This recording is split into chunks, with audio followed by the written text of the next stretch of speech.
My son, Mark, handed me an eviction notice for the house I paid for with 40 years of my own sweat and blood.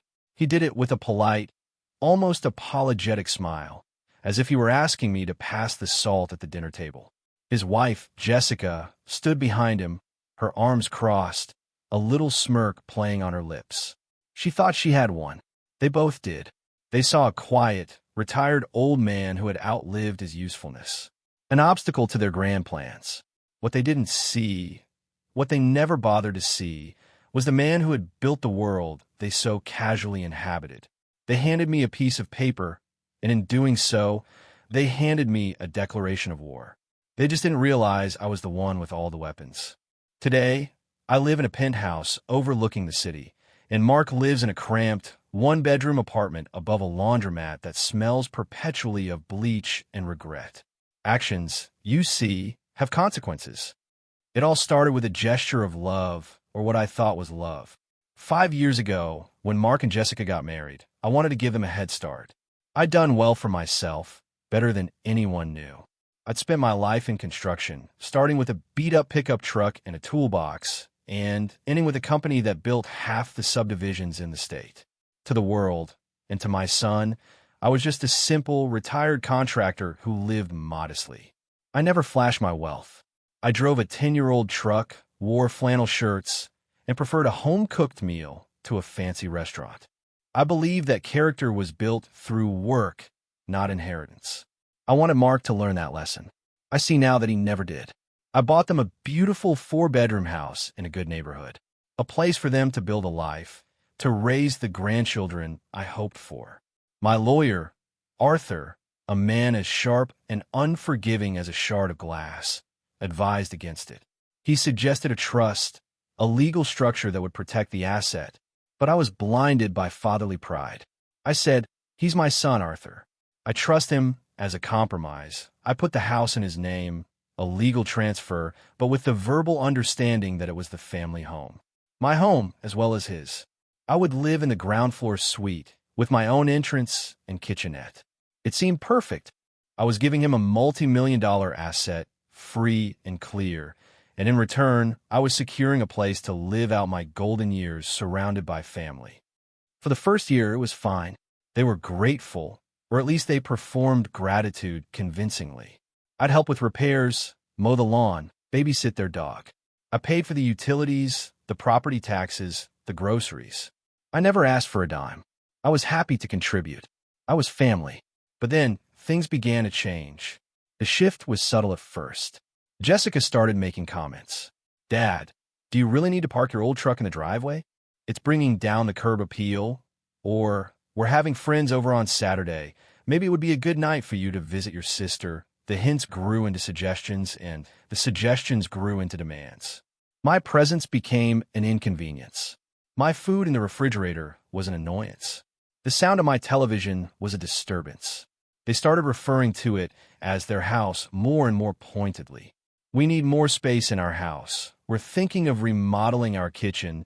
Each time they said it, it was a small stab, a little twist of the knife. I was being demoted from father to tenant, and a non-paying one at that. Mark, my son, the boy I taught to ride a bike and bait a hook, just went along with it. He'd avoid eye contact, mumble agreements with his wife. He was weak, easily led by Jessica's materialistic ambitions. She saw me as a relic, a stubborn old man occupying a valuable suite that could be turned into a home gym or a yoga studio. They both worked, Mark in a cushy management position at a logistics firm, Jessica as a part-time interior designer with expensive tastes. They lived a life of luxury they believed they had earned. They drove German cars, took European vacations, and wore designer clothes. They had no idea that their entire lifestyle, from Mark's 6-figure salary to the platinum credit card Jessica used for her shopping sprees, was a carefully constructed illusion, and I was the magician holding all the strings. They mistook my generosity for foolishness, my kindness for weakness. That was their first and most critical mistake. The inciting incident, the moment the curtain was torn away, happened on a Tuesday evening. I was in my living room, reading a book, when they knocked on my door. Not the casual knock of family, but a formal, hesitant rap. They came in and stood there, stiff and awkward. Mark was holding an envelope. "Dad, we need to talk," he began, his voice strained. Jessica stood beside him, her face a mask of false sympathy. "Mark and I have been doing a lot of thinking about our future," she said, taking over. "We're ready to start a family, and we need more space. This house has been a wonderful starter home, but it's time for us to move up." I just looked at them, my heart beginning to beat a little faster. "Move up?" I asked. "Yes," Mark chimed in, finding a sliver of courage. "We found a perfect place over in the Equestrian States. It has a pool, a huge yard. It's a great investment." He was trying to sell me on it, as if I were a business partner. "So," I said slowly, "you're going to sell the house?" Jessica beamed. "Exactly. The market is incredible right now. Our realtor thinks we can get a huge profit. It's enough for a down payment on a new place." A cold dread began to creep up my spine. I looked from my son's nervous face to his wife's eager one. "And what about me?" I asked, my voice barely a whisper. Mark shuffled his feet. He opened the envelope and slid a single piece of paper onto the coffee table in front of me. It was a formal eviction notice printed from some legal website.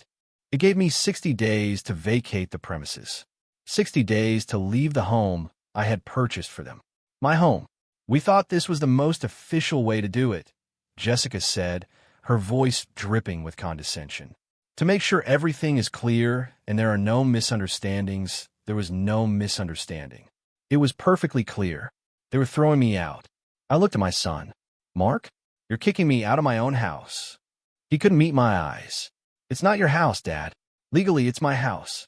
We need to do what's best for our family. Our family." The words hung in the air, defining a circle that no longer included me. I felt a profound, bottomless sadness. It was a physical pain, a crushing weight on my chest. This was the son I had raised, the child I had loved unconditionally, and he was trading me in for a bigger house and a swimming pool. I didn't yell. I didn't argue. I just sat there, looking at the piece of paper, the flimsy symbol of their betrayal. After a long, silent moment, I picked it up, folded it neatly, and put it in my shirt pocket. "I understand," I said, my voice eerily calm. "You need to do what's best for your family." They looked relieved. They had expected a fight, tears, begging. My quiet acceptance unnerved them, but they mistook it for defeat. They mumbled some platitudes about helping me find a nice retirement community, and then left, closing my door behind them, shutting me out of their lives. I sat there in silence for a long time. The sadness didn't go away, but something else began to crystallize within it. It was a cold, hard resolve.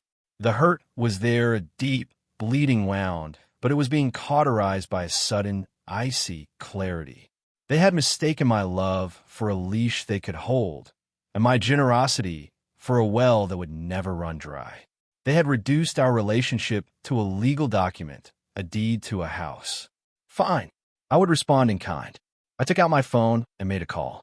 "Arthur," I said when he answered. "It's time. Liquidate Plan B. All of it." There was a pause on the other end of the line. Arthur had been my lawyer and confidant for 30 years. He knew everything. "Are you sure, John?" he asked, his voice grave. "There's no going back from this." I looked at the eviction notice, still peeking out of my pocket. "They made the first move, Arthur. I'm just finishing the game." What my son and his wife didn't know was that my retirement was a fiction.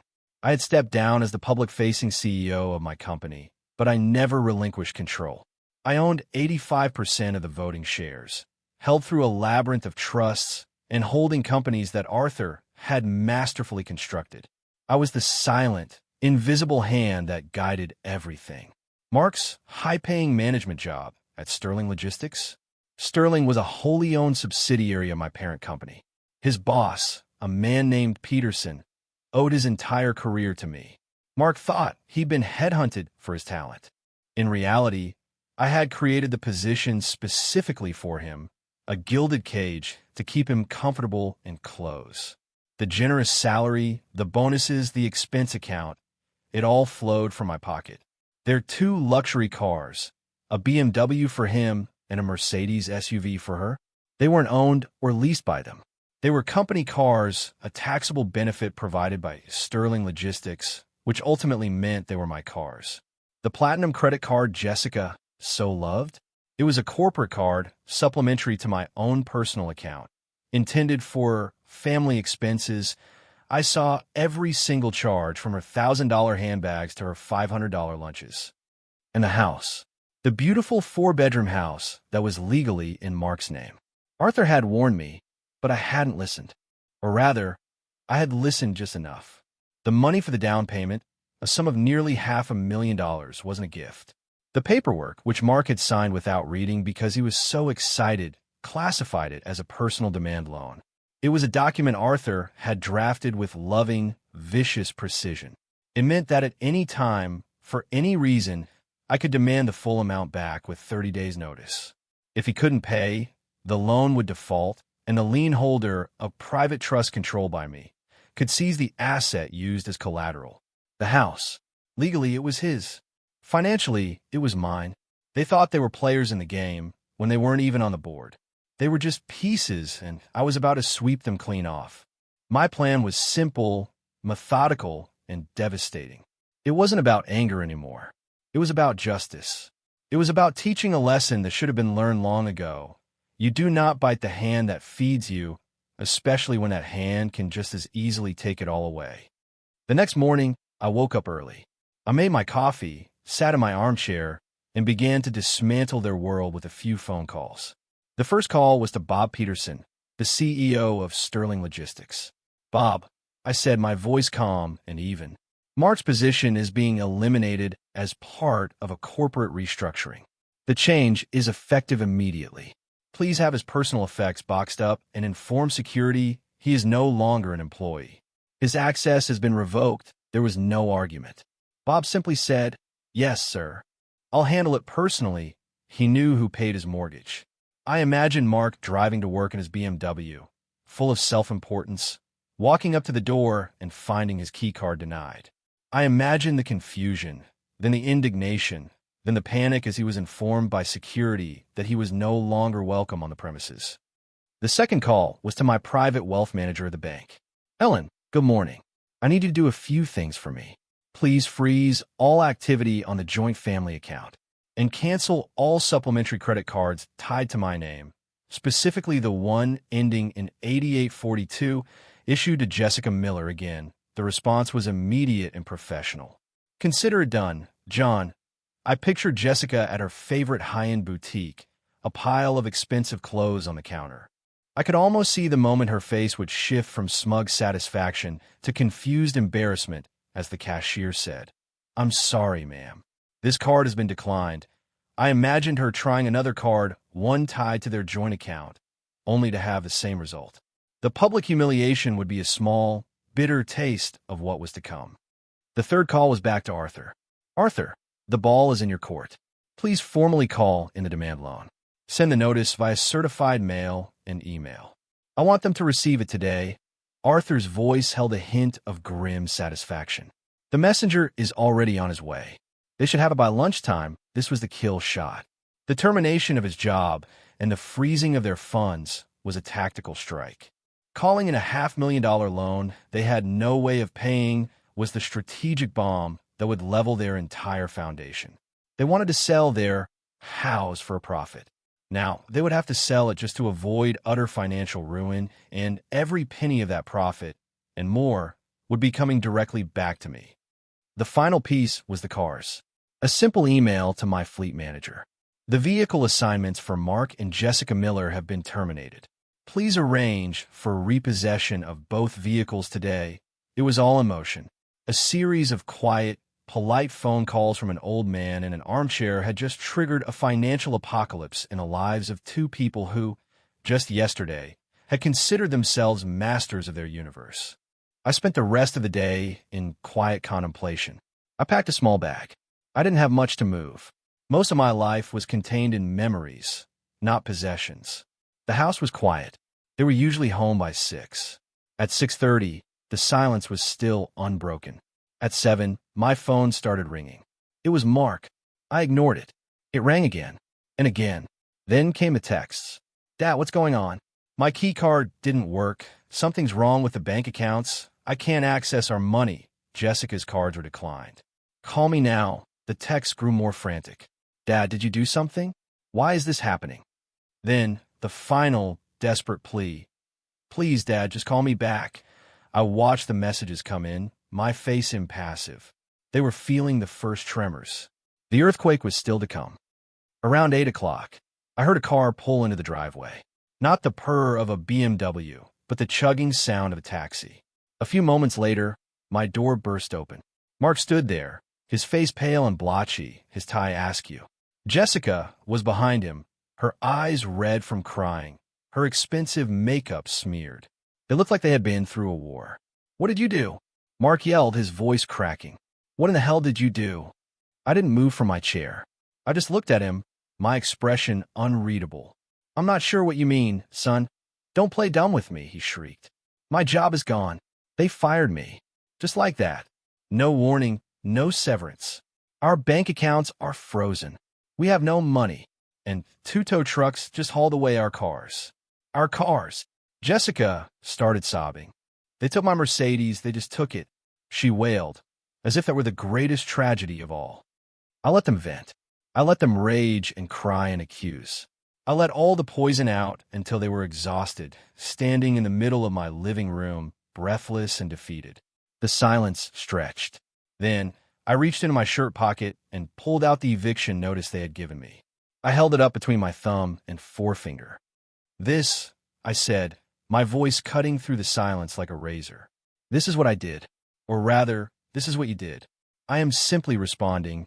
Mark stared at the paper, his face a mixture of confusion and dawning horror. What does that have to do with anything? Everything, I said, standing up slowly. It has everything to do with everything. You see, you made a business decision. You decided this asset, this house, was underperforming. You decided to liquidate it for a better investment. You treated me not as a father, but as a tenant to be discarded. So, I decided to make a few business decisions of my own. I walked over to my desk and picked up a thick folder. Let's start with your job, Mark. You didn't work for Sterling Logistics. You worked for me. Sterling is a subsidiary of my company, a company I built from the ground up while you were learning your multiplication tables. Your position was a gift. Your salary was an allowance. When you decided I was no longer family, I decided you were no longer a worthy investment. So I restructured you out of a job. Mark's mouth opened and closed, but no sound came out. Jessica stared at me, her face ashen. The money, I continued, my voice cold and steady. The accounts you can't access, the cards that were declined. They weren't your accounts. They were my accounts, which you were privileged to use. A privilege you have now lost. All that money you spent on cars, clothes, and vacations, that was my money. You thought you were rich. You were just children playing with your father's credit card. I saved the best for last. And then there's the house. Your house. I let the words hang in the air. You're right. Legally, your name is on the deed. But you seem to have forgotten the $500,000 down payment. You signed a demand loan for that money. A loan I officially called in this morning. You have 30 days to pay me back in full. Since you no longer have an income or any assets to your name, I imagine that will be difficult. You'll have to sell the house, of course, which was your plan all along, wasn't it? The only difference is, now, the proceeds won't be going towards your dream home. They'll be going to me to settle your debt. If there's anything left over, which I doubt, you're welcome to it. The final pieces clicked into place for them. The scope of their delusion and the totality of their ruin was finally clear. They hadn't just been ungrateful children. They had been fools, spectacularly arrogant and blind fools. Jessica sank onto the sofa, a choked sob escaping her lips. Mark just stood there, swaying slightly, his face completely white. He looked at me, his eyes pleading. Dad, I didn't know.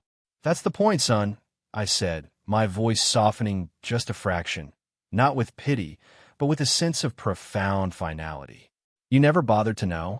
You never asked about my life, my work. You just took. You and your wife saw an old man, a simple Mark, a resource to be exploited until it ran dry. You never saw a father. You handed me an eviction notice to leave my home. So now, I'm asking you to leave mine. I gestured to the door. You have 24 hours to pack your personal belongings. Anything left after that will be considered a donation. They didn't move. They just stared at me, broken, the architects of their own destruction. It was a terrible, beautiful, and just sight. The aftermath was exactly as I had planned. They were forced into a fire sale of the house. After paying off the loan I had called in and the realtor's fees, they were left with almost nothing. The shock of their sudden poverty was too much for Jessica. She left Mark within 2 months, citing irreconcilable differences, which was a polite way of saying he was no longer rich. He tried to get another job in his field, but my influence runs deep in this city. Word got around. No one would hire him. The last I heard, he was working at a big-box hardware store, stocking shelves. He traded a 6-figure salary and a corner office for minimum wage and a polyester vest. He lives in that small apartment above the laundromat, the one I mentioned. Sometimes, I wonder if the rhythmic churning of the machines below reminds him of the sound of a world spinning out of his control. I never saw or spoke to either of them again. I sold the house myself, moved into a beautiful penthouse downtown with a panoramic view of the city I helped build. I reconnected with my sister and my nieces and nephews, people who had always loved me for who I was, not for what I could give them. I rewrote my will. My entire fortune will now go to them and to a charitable foundation I've established to provide scholarships for trade schools, helping young people who want to build something real with their own 2 hands. I find a deep, satisfying irony in that. My son, who wanted everything handed to him, ended up with nothing. And my money will now go to kids who want nothing more than a chance to work hard, just like I did. The lesson here is simple, but it's one that people like Mark and Jessica will never understand. Respect is not a commodity to be traded. Family is not a line item on a balance sheet. And you should never, ever mistake a lifetime of kindness for a moment of weakness, because the hand that builds can also be the hand that demolishes. And true wealth isn't about the house you live in. It's about the character you build within yourself. They tore their own house down, brick by brick. I just helped them clear the rubble.